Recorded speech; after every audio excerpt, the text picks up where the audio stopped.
Hi everyone, welcome to electrical wings. मैं हूं आपका दोस्त हरेश और आज के सेशन में हम सीखने वाले हैं बेलास्ट के कंसेप्ट के बारे में, जिसको हम चौक के नाम से भी जानते हैं। सो गाइस, प्रीवियस सेशन में हमने सीखा था इलेक्ट्रिकल वायरिंग डायग्राम को कैसे अंडरस्टैंड किया जाता है। सो प्रीवियस सेशन को रिफ़र करने के लिए आपको लिंक टॉप राइट कॉर्नर में मिल जाएगा, आप जाके रिफ़र कर सकते हैं। एज वेल एज चैनल को सब्सक्राइब ज़रूर करें and press the bell icon to get instant notification. So आज के सेशन में हम सीखने वाले हैं कि मैग्नेटिक बेलास्ट कैसे फंक्शन करता है एंड उसका इस्तेमाल क्यों किया जाता है। सो यहाँ पे आप देख सकते हैं मैंने 2 डिफरेंट टाइप्स ऑफ बेलास्ट के इमेज लिए हुए हैं। फर्स्ट बेलास्ट जो आप देख रहे हैं ये हमारा मैग्नेटिक टाइप का बेलास्ट है, जिसका इस्तेमाल हम करते आ रहे हैं काफ़ी समय से। एंड ये जो आप बेलास्ट देख रहे हैं ये हमारा इलेक्ट्रॉनिक टाइप का बेलास्ट है, जिसका इस्तेमाल हम नाउअडेज करते हैं। सो ये जो हमारा मैग्नेटिक बेलास्ट है वो है क्या? सो मैग्नेटिक बेलास्ट जो है वो एक one type of current regulator है, ओके, जो कि करंट को रेगुलेट करने का काम करता है। सो मैग्नेटिक बेलास्ट आपने अपने घरों में लगा हुआ देखा होगा ट्यूबलाइट्स के अंदर। सो ये हमारा नॉर्मल मैग्नेटिक बेलास्ट है। सो इसके ऊपर कुछ टेक्निकल इन्फॉर्मेशन भी दी जाती है, जैसे कि यहाँ पे आप देख सकते हैं। ओके, ये जो हमारा बेलास्ट है वो 230 वोल्ट एसी सप्लाई के ऊपर फंक्शन करता है। इसका जो लैंप का जो लोड है वो 40 वॉट है एंड इसका जो रेटेड करंट है वो 0.38 एम्पियर दिया गया है एंड पावर फ्रीक्वेंसी यानी कि 50 हर्ट्ज के ऊपर ये फंक्शन करता है एंड इसका जो पावर फैक्टर यानी कि cos फाई जो है वो 0.5 दिया गया है। सो मैग्नेटिक बेलास्ट जो है वो हमारी फ्लोरोसेंट ट्यूबलाइट के साथ सीरीज में कनेक्टेड रहता है। अभी हमारा जो ट्यूबलाइट होता है उसको प्रॉपर फंक्शन करने के लिए एक करंट का रिक्वायरमेंट रहता है। अभी हमारा ये जो ट्यूबलाइट रहता है उसका जो टेम्परेचर कोफिशिएंट जो रहता है, ओके, वो नेगेटिव टाइप का रहता है। सो इसका क्या मतलब है?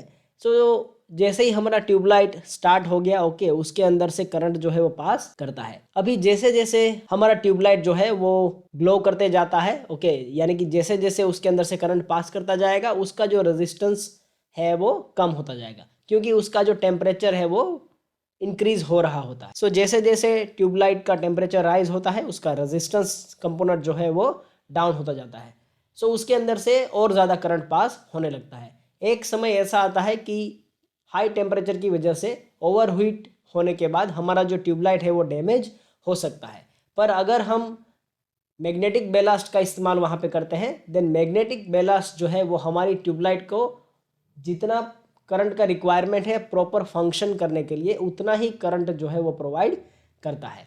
सो हमारा ये जो मैग्नेटिक बेलास्ट है वो हमारी ट्यूबलाइट को प्रॉपर फंक्शन प्रोवाइड करता है, करंट को रेगुलेट कर। सो अभी ये जो हमारा मैग्नेटिक बेलास्ट है, ओके, उसका कंस्ट्रक्शन कैसा होता है, कौन से कंपोनेंट का इस्तेमाल करके उसको बनाया जाता है, सो वो भी हम यहाँ पे देख सकते हैं। सो मैग्नेटिक बेलास्ट जो है वो असेंबल होने के बाद आपको इस तरह का दिखता है, बट इसके अंदर इन सारे कंपोनेंट का इस्तेमाल करके उसको बनाया जाता है। सो इसके अंदर मेन 3 कंपोनेंट्स हैं, okay.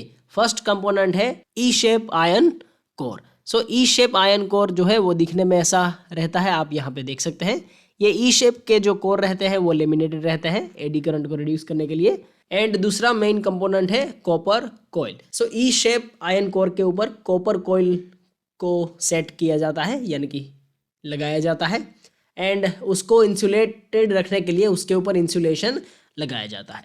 And third main part है इसके अंदर ये थर्मल प्रोटेक्टर। सो जब भी हमारा मैग्नेटिक बेलास्ट सिस्टम के अंदर वर्क करता है, सो इसके अंदर से करंट का जब फ्लो होता है उस टाइम पे मैग्नेटिक बेलास्ट जो है वो धीरे धीरे हीट होने लगता है। अगर इस मैग्नेटिक बेलास्ट का टेम्परेचर 105 डिग्री से ज़्यादा हो जाता है, देन ये जो थर्मल प्रोटेक्टर है, ओके, वो उस पर्टिकुलर मैग्नेटिक बेलास्ट को सिस्टम से डीएक्टिवेट कर देता है। सो जैसे ही मैग्नेटिक बेलास्ट का टेम्परेचर जो है वो कूल हो जाएगा, ओके, यानी कि नॉर्मल टेम्परेचर पे आ जाएगा, हम दोबारा से इस मैग्नेटिक बेलास्ट को इस्तेमाल कर सकते हैं। अभी ये जो हमारा थर्मल प्रोटेक्टर है इसका मेन पर्पस क्या है कि जब हमारा मैग्नेटिक बेलास्ट हीट हो जाएगा, ओके, अगर ये थर्मल प्रोटेक्टर इसके अंदर नहीं दिया हुआ रहेगा देन हमारा जो मैग्नेटिक बेलास्ट है वो ओवर हीट होकर डैमेज हो सकता है, यानी कि इसका जो है वो परमानेंट फेलियर हो जाएगा। सो मैग्नेटिक बेलास्ट को परमानेंट फेलियर होने से बचाने के लिए थर्मल प्रोटेक्ट इंडक्टर का इस्तेमाल किया जाता है। एंड यहाँ पे ये जो आप देख रहे हैं ओके, ये हमारे लेटरल यानी कि साइड के इंसुलेशन दिए गए हैं। ये जो आप पार्ट देख रहे हैं ओके, ये हमारा बेस प्लेट है ओके, यहाँ पे आप देख सकते हैं ये बेस प्लेट है।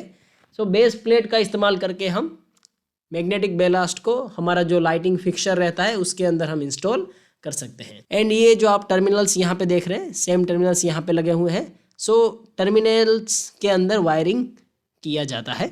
सो ये सारे कंपोनेंट्स का इस्तेमाल करके हमारा मैग्नेटिक बेलास्ट जो है वो तैयार किया जाता है। थर्ड पार्ट है कि हमारा ये जो मैग्नेटिक बेलास्ट है वो फंक्शन कैसे करता है, इसका वर्किंग प्रिंसिपल क्या है।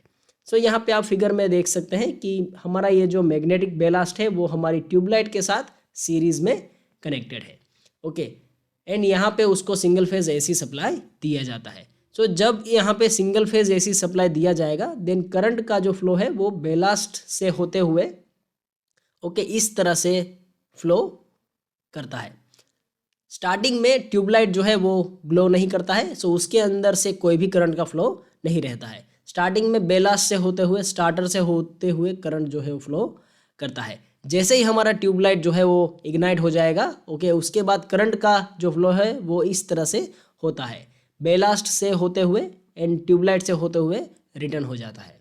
सो ये जो हमारा ट्यूबलाइट है वो कैसे फंक्शन करता है उसको डिटेल में हम नेक्स्ट सेशन में कवर करेंगे। सो यहाँ पे बेलास्ट का मेन दो फंक्शन है।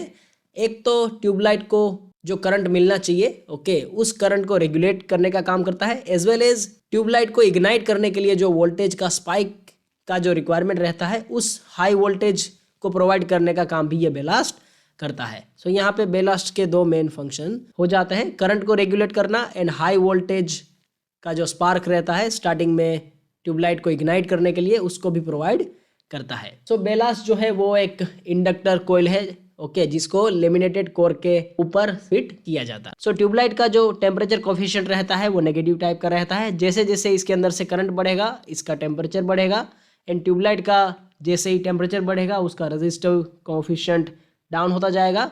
एंड अगर बेलास्ट को हमने यहाँ पे यूज़ नहीं किया होता देन एक टाइम पे हमारा ये जो ट्यूबलाइट है वो यहाँ से डैमेज हो जाएगा। सो इस तरह से हमारा जो बेलास्ट है वो फंक्शन करता है। अभी ये जो हमारा मैग्नेटिक बेलास्ट है उसके एडवांटेजेस क्या क्या हैं। सो पहला एडवांटेज है कि हमारा ये जो मैग्नेटिक बेलास्ट है वो काफ़ी चीपर आता है कंपेयर टू इलेक्ट्रॉनिक बेलास्ट जिसको हम नाउअडेज इस्तेमाल करते हैं। सेकंड पॉइंट है कि ये जो हमारा मैग्नेटिक बेलास्ट है वो काफ़ी रिलायबल है। थर्ड पॉइंट है कि मैग्नेटिक बेलास्ट का जो कंस्ट्रक्शन रहता है वो काफ़ी रोबस्ट रहता है। फोर्थ पॉइंट है कि ये जो हमारा मैग्नेटिक बेलास्ट है ओके, वो नॉर्मल फ्रीक्वेंसी यानी कि 50 हर्ट्ज फ्रीक्वेंसी के ऊपर ऑपरेट करता है। So near by electronic circuit के साथ कोई भी मैग्नेटिक इंटरफेरेंस नहीं करता है। सो अभी ये जो मैग्नेटिक बेलास्ट है उसके डिसएडवांटेजेस क्या क्या है। सबसे पहला डिसएडवांटेज है कि ये जो हमारा मैग्नेटिक बेलास्ट है वो काफ़ी नॉइस प्रोड्यूस करता है ओके, हम टाइप नॉइस प्रोड्यूस करता है जब भी ऑपरेशन में रहता है, एंड जैसे जैसे ये एज होता जाता है वो ज़्यादा नॉइस प्रोड्यूस करता है। सेकंड पॉइंट है कि मैग्नेटिक बेलास्ट जो है उसके अंदर आयन कोर का इस्तेमाल किया जाता है एज वेल एज कॉपर का इस्तेमाल किया जाता है कोयल का, उसकी वजह से उसका जो वेट है वो काफ़ी बढ़ जाता है यानी कि वो बल्कि हो जाता है ओके, एंड उसका साइज़ भी काफ़ी बढ़ जाता है। थर्ड पॉइंट है कि हमारा जो मैग्नेटिक बेलास्ट रहता है ओके, उसका टेम्परेचर काफ़ी बढ़ जाता है जब वो ऑपरेशन में रहता है, उसी की वजह से उसका जो इफ़िशियंसी है वो काफ़ी लेस हो जाता है। That's for today guys, I hope you have learn something new. If you have any doubts, you can ask in comment section below. Stay tuned for learning. Thank you guys.